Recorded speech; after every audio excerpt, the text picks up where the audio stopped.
Kaying bisyaan Meghalaya High Court mentakasngi ka khat pratarik Risau Araja Rapuar kala penmi dak hukum ka bating akabide bakajing khayido yang be anya ka jella. Kat kum kani ka hukum ka bala penmi mentakasngi kaying bisyar hadin bakal yo ya ka report dan kajing pentip nya ka sokar jella. Hakabide bakelat keleti bakal sokar jella kala shim man khanglat dan ban persange ya kajing khayido yang be an na kalang ka sokar kala batha yo chief secretary uba DP walang Kamjuru yang DGP Dr. LR Bisnoy bah dalilai kemde ban kongu dan ban pendam mirade hakmat ki politician ne hakmat kinu sensyar bat ban kembek ya kinu ke kali ke bayat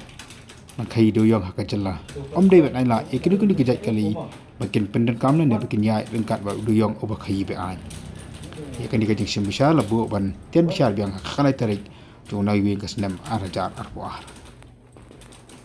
kaying besar kala pek bina aru ia kan deka report kepala ai da kasokar jella